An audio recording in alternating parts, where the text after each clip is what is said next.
오늘 읽어드린 빌립보서 2장 14절부터 16절 말씀을 가지고 세상 가운데 빛으로 라는 제목으로 우리가 함께 은혜를 나누도록 하겠습니다. 우리 아이, 둘째 아이가 갓 걷기 시작했을 때입니다. 아이들과 함께 날씨가 좋아서 나들이를 가려고 한번 집에서 나왔어요. 근데 저는 이제 차를 먼저 지하 주차장에서 갖고 나와서 이제 앞에 대고 이제 집사람이 이제 준서하고 민서를 데리고 나와요. 근데 이제 민서가 갓 걷기 시작할 때요. 근데 제가 그래서 대고 쫓아가는데 민서가 아빠를 보니까 반가워갖고 저기서부터 막 뛰어오는 거예요. 뛰어오다가 잘 못 걸어서 넘어져 버렸어요. 넘어져갖고 그 예쁜 얼굴에 흠이 났습니다. 예? 여러분들은 어떻게 생각할지 모르겠지만 저는 우리 민서가 세상에서 제일 예쁜 줄 알고 있거든요. 흠이 났어요. 그래갖고 내가 속이 상해갖고 막 제가 집사람을 혼내지 못하고 우리 민서를 안고 좀 조심하지 너 왜 그랬냐고 그랬더니 그 말귀리도 못 알아듣고 앙앙 우는 거예요. 근데 상처가 이렇게 이마에 났는데 막 마음이 안 좋더라고요. 저 예쁜 얼굴에 날 닮아서 예뻐졌는데 저 기스가 나면 어떡하나 이런 생각을 했었습니다. 제가 말씀 준비하면서 그 생각을 했어요. 하나님이요 우리를 바라보면서 그런 마음이 있는 것 같아요. 부모의 마음, 우리가 자식을 바라볼 때 있는 그 부모의 마음. 아이가 흠나면 안 된다. 우리 하나님도 우리 그리스도인들을 바라볼 때요 그런 마음을 갖고 있어요. 너희들이 이 땅에 살아가면서 이제 하나님의 형상이 회복됐는데 그 형상에 흠이 있으면 안 된다. 흠나면 어떡하지? 쟤네 흠나면 어떡하지? 라는 마음을 갖고 있는 것 같아요. 그러나 이 세상은요 우리가 믿음을 지키고 살아가기에 진짜 만만치 않은 세상이에요. 믿는 자들이 믿음을 지키며 살게 내버려 두지를 않아요. 이 세상이요 얼마나 많은 유혹과 시험이 있는지 모릅니다. 사탄이요 계속 우리를 꼬시는 거예요. 오늘 말씀을 보면요 사도 바울은 빌립보 교인들에게 하나님의 흠없는 자녀로 세상에서 그들 가운데 빛과 같은 존재로 살아가라 라고 말을 하고 있어요. 그런데 이 세상에 대해서 지금 뭐라고 먼저 말하고 있냐면 어그러지고 거스르는 세대 가운데 라고 이 세대를 딱 정의하고 있습니다. 어떤 세대요? 이 세대가 어떻다고요? 어그러지고 거스르는 세대라고 세상을 정의해놨어요. 여러분 이 말에서 벌써 느낌이 팍 오지 않습니까? 어그러졌다 이 말이 뭐예요? 이게 깡통 한번 여러분 찌그러뜨려서 봤으니까 이렇게 이 어그러진 거예요. 바울이 살던 세상만 이랬을까? 그렇지 않습니다. 지금도 마찬가지예요. 지금도 이 세상은요 어그러진 세대예요.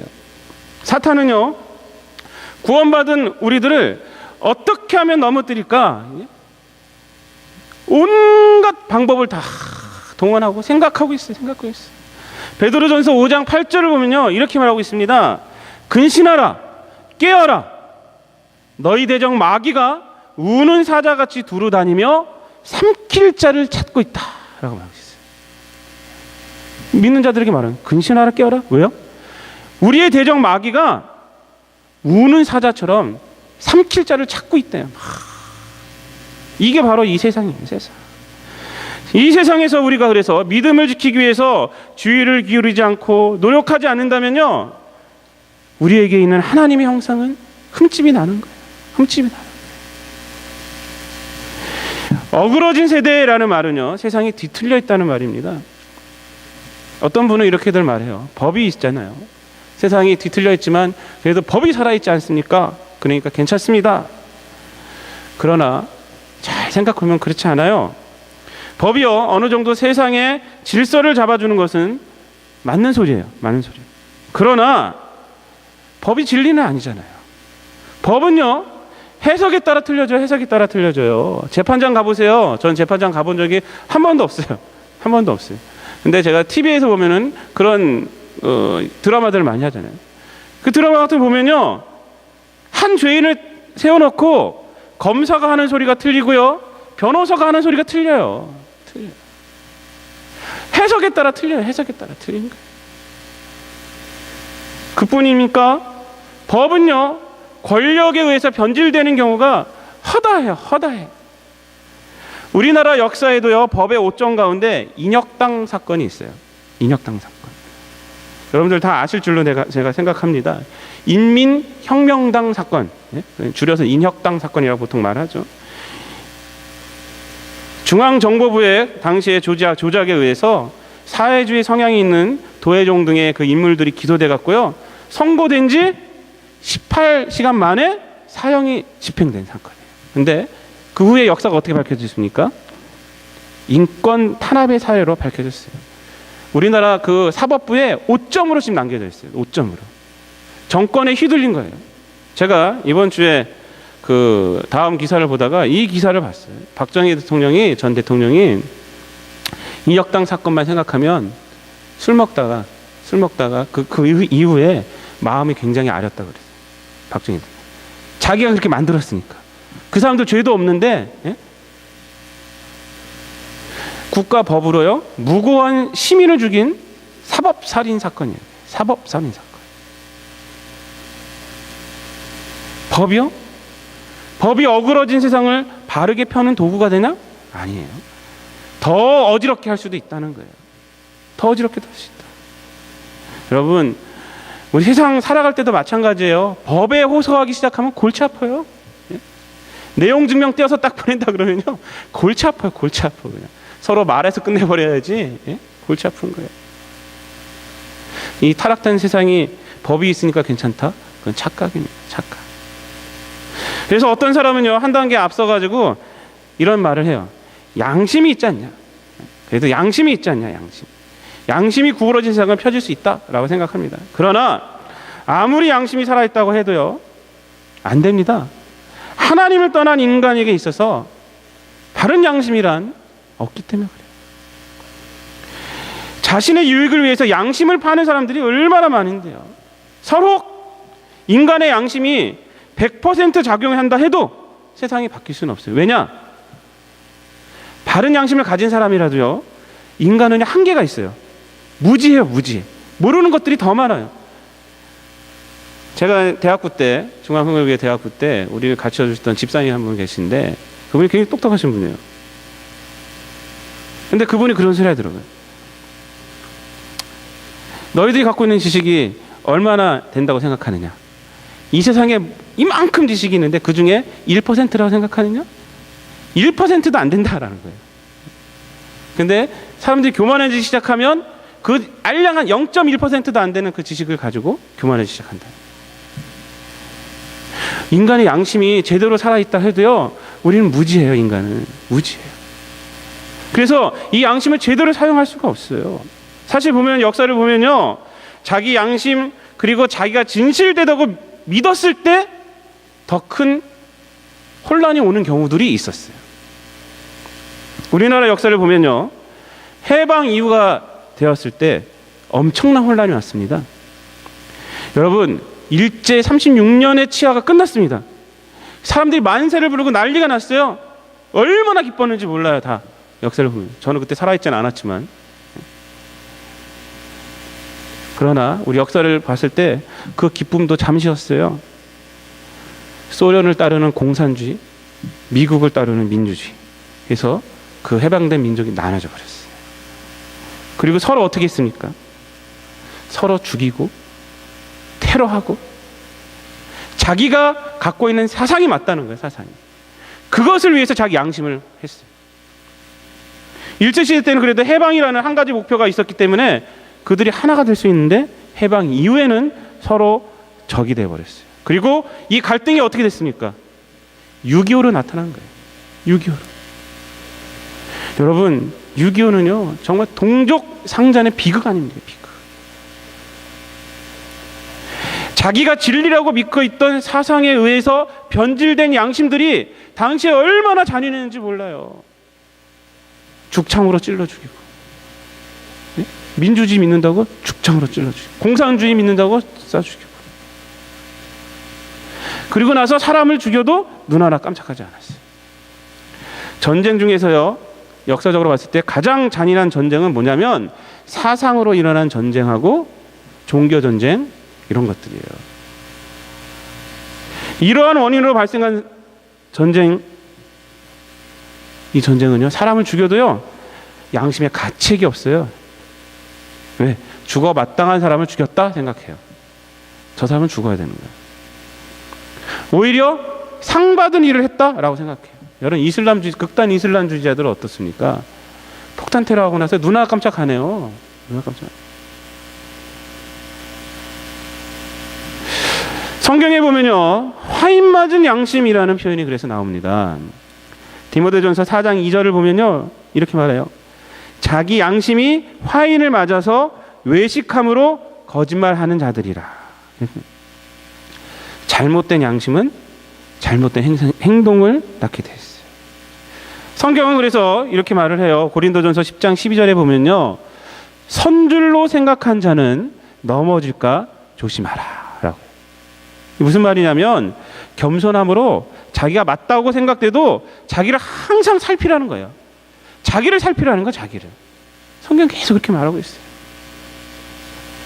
내가 맞다고, 내 양심이 맞다고 막 행동하는 것은요, 위험합니다. 위험해요.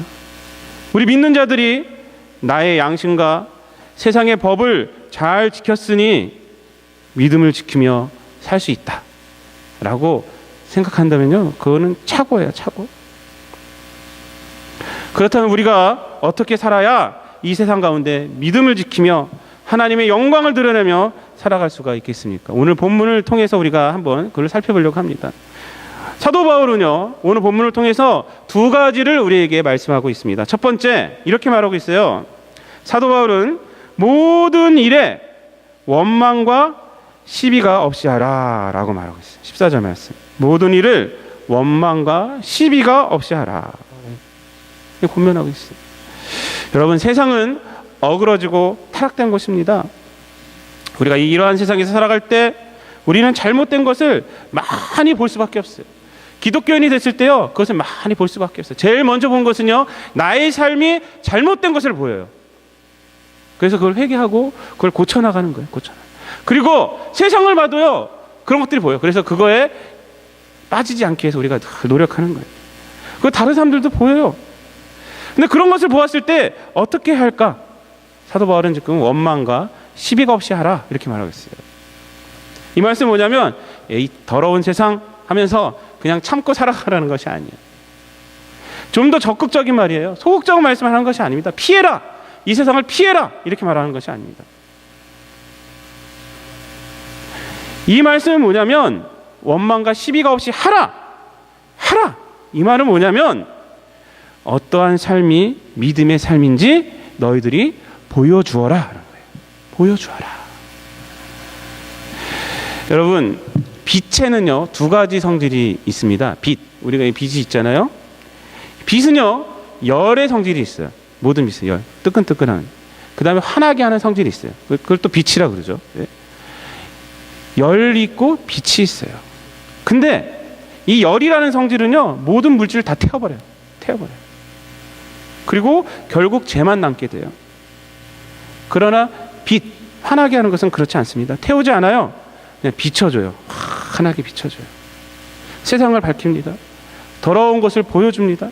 깨끗한 것을 보여줍니다. 빛의 열의 성질은 내 자신에게 향해져 있어야 돼요. 내 자신에게.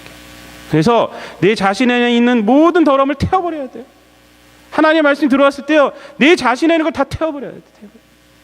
근데 그것이요, 남에게만 적용되면 안 돼요. 남에게는 어떻게 환하게 비춰주는 거, 이게 무슨 말입니까? 남에게는 본을 보이라는 거예요. 본을. 하나님 믿는 자들로서의 본. 비판보다는 깨끗함의 본, 믿음의 본, 믿는 자의 본. 세상은요, 비판할 게 많아요. 사실 다 비판할 거예요, 사실은. 근데 그렇게 비판하고 살지 말고, 비판할 거는 내 자신으로 들어가서 내 자신을 비판하고, 세상에는 비춰주라. 내 자신의 삶으로.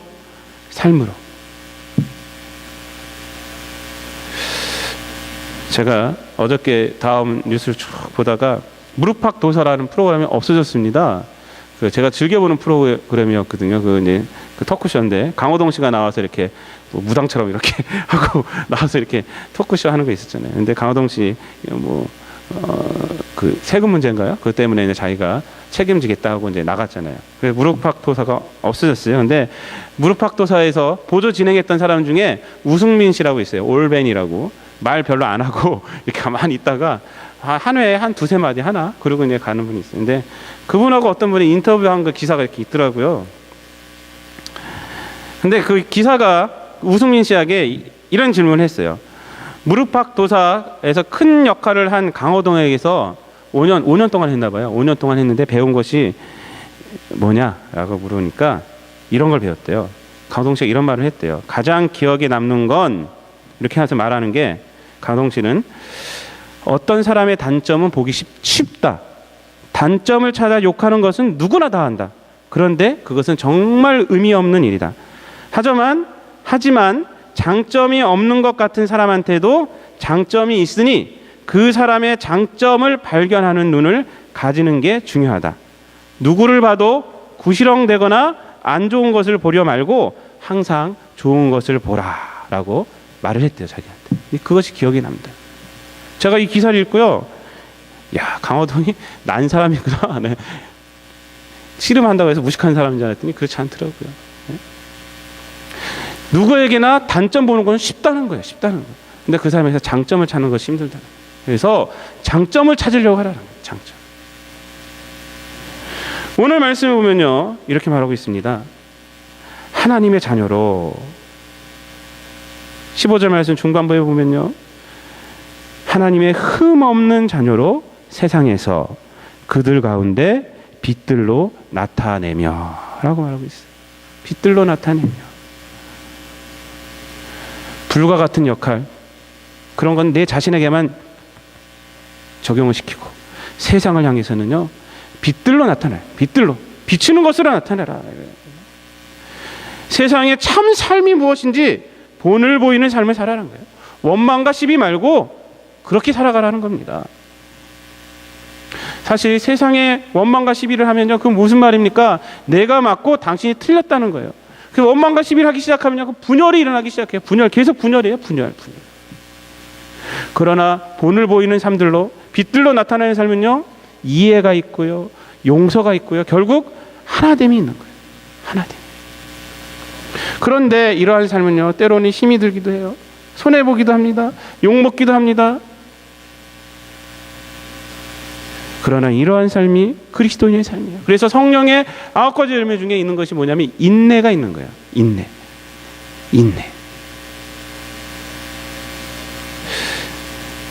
사도 바울은요. 우리들에게 이렇게 말합니다. 바른 역할을 실천하는 삶으로 세상을 변화시키라. 세상을 변화시키라. 바로 이것이 세상에서 기독교인이 사는 방법인 것입니다. 두 번째로 또 이렇게 말을 합니다. 16절 말씀에 보면요. 생명의 말씀을 밝혀라 이렇게 말하고 있어요. 생명의 말씀을 밝혀라. 이 말씀은요. 무슨 말이냐면 생명의 말씀으로 이 세상에서 견디라는 거예요. 견디라. 쉽게 말씀드리면요. 하나님 말씀을 붙들고 살아라는 거예요. 생명의 말씀을 밝혀. 이 말은 생명의 말씀을 붙들어라. 붙들어라.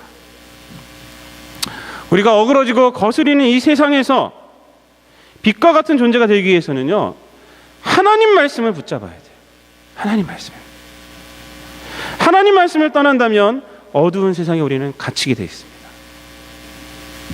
나의 양심만 믿고 절대 그러지 못해요. 내 지식을 믿고 절대 그렇게 못 살아요. 하나님 말씀을 붙들어야 돼요. 세상이 왜 하나님을 거스르게 되었고 타락하게 되었습니까? 그 이유는 하나님을 떠남으로 행동의 기준이 없어져 버렸어요. 행동의 기준이 각자가 되어버렸어요. 각자. 그렇기 때문에 세상엔요 너무 복잡한 거예요. 내가 제일 중요해. 서로 각자가 다 중요한 거야. 행동의 기준이 자신의 유익을 구하는 것이 되어버렸어요. 각자의 마음이 기준이므로 진리는 그래서 없어져 버렸습니다. 없어져 버렸어요. 다 상대적인 것이 되어버렸어요. 예수님은요 이 세대를 뭐라고 비유했냐면 피리를 불어도 춤을 추지 않고 애곡해도 슬퍼하지 않은 세대다 이렇게 말했어요. 기준이 없어져 버렸어요. 즐거움도 슬픔도 각자의 기준에 따라 살기 때문에 객관적으로 슬퍼하고 기뻐할 상황에서도 자기의 기준에 따라 행동하는 세대가 되어버렸다는 것입니다. 이러한 세대에 우리 기독교인들은요, 빛으로 살아가기 위해서는 어떻게 해야 됩니까? 자기 기준? 그러면 안 돼요. 하나님 말씀대로 살아가야 돼요. 하나님 말씀을 붙들고 살아가야 돼요. 우리 기독교인들도 각자의 기준으로 살아간다면 원망과 시비를 하며 살아갈 수밖에 없습니다. 왜? 저 사람의 기준과 내 기준이 틀리기 때문에 부딪히는 거예요. 세상에서. 원망과 시비할 수밖에 없어요. 그러나 하나님 말씀을 붙들 때, 생명의 말씀을 붙잡을 때, 그때 우리는 그들에게 빛들로 나타날 수가 있는 것입니다. 하나님 말씀이 기준이 돼야 돼요. 예배하는 삶, 헌신하는 삶, 선교하는 삶, 기도하는 삶, 봉사하는 삶을 살 수 있는 그 근거가 뭐냐면 우리가 하나님 말씀을 붙들고 있을 때 그럴 수가 있는 거예요. 고린도전서 4장 6절을 보면요, 바울 사도가 고린도 교회 교인들에게 이런 말을 합니다. 고린도 교회가 너무 시끄러웠어요.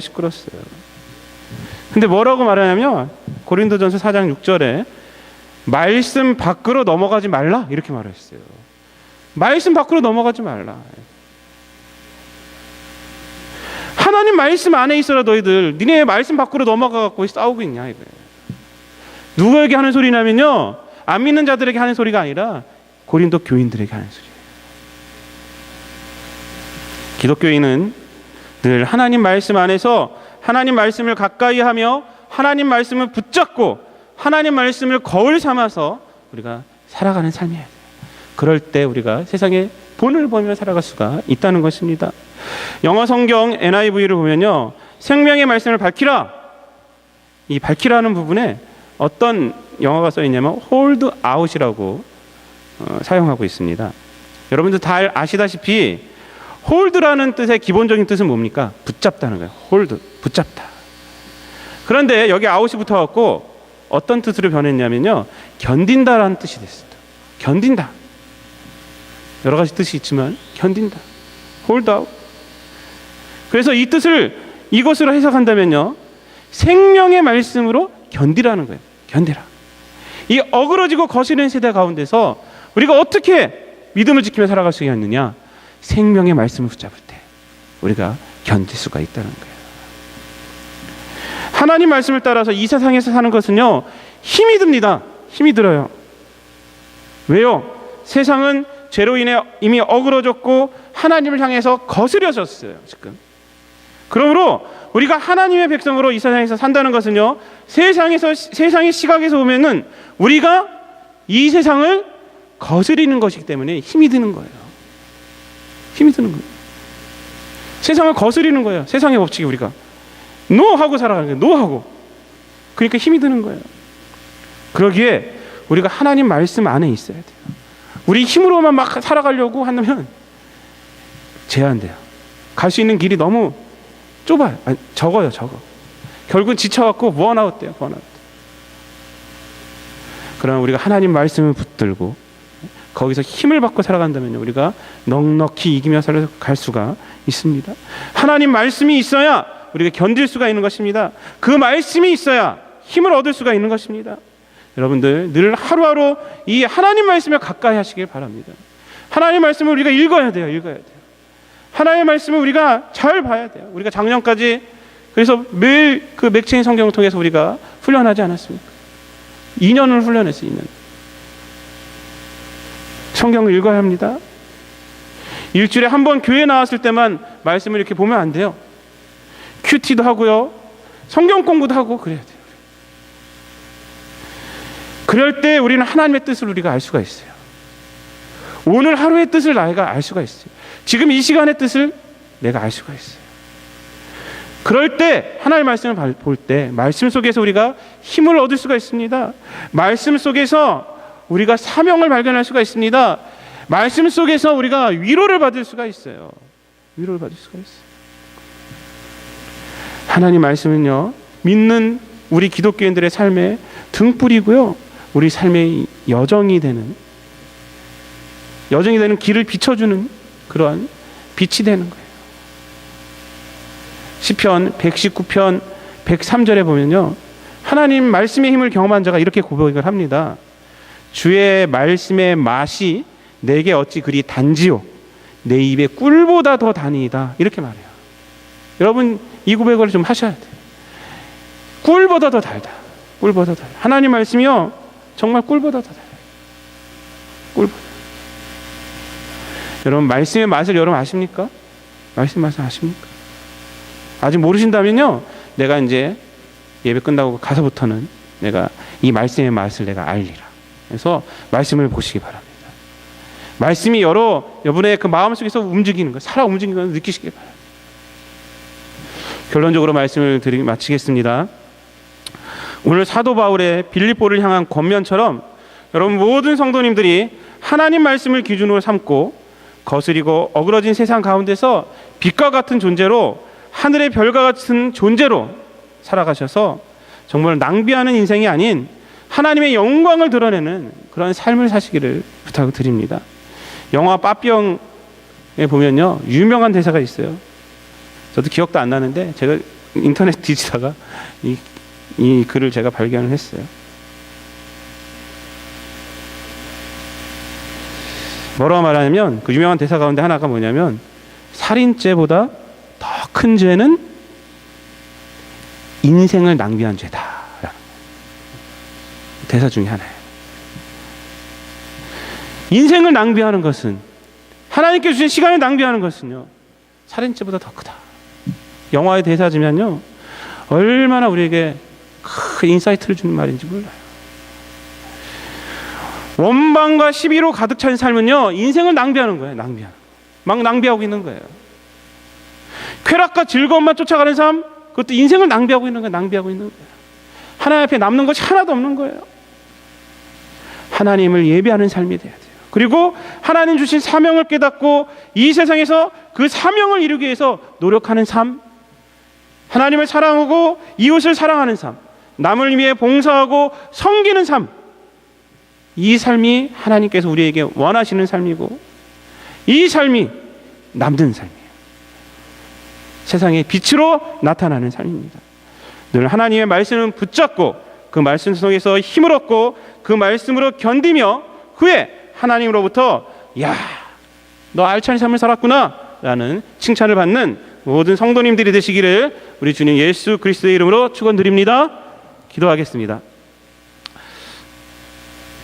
사랑과 은혜가 충만하신 아버지 하나님, 우리들로 하여금 참 소망을 가지고 이 땅 가운데서 참 삶이 무엇인지 알게 하여 주심을 감사를 드립니다. 구원받은 우리들, 하나님이 형상이 회복된 우리들, 이 땅에 살아가면서 모든 일을 원망과 시비가 없게 하여 주시옵시고, 우리가 정말로 이 거스러지고 어그러진 세대 가운데서 흠이 없고 순전하여 하나님의 흠없는 자녀로 세상 가운데, 그들 가운데 빛들로 나타내며 살아가는 우리들 되게 하여 주시옵소서. 이렇게 살아가기 위해서 아버지 하나님, 나의 힘만 의지하는 것이 아니라, 나의 지식만 의지하는 것이 아니라, 나의 양심만 바라보고 사는 것이 아니라 생명의 말씀을 붙들고 주님 말씀 가운데서 우리가 살아가는 우리들 될 수 있도록 하나님 함께하여 주시옵시고, 하나님의 말씀의 맛을 우리가 깨닫고 그 말씀의 맛이 너무나도 달다는 시편 기자의 고백을 우리 성도님들의 삶 가운데서 하며 살아가는 우리 모든 성도들 될 수 있도록 성령께서 함께하여 주시옵소서. 예수님의 이름으로 기도드리옵나이다. 아멘.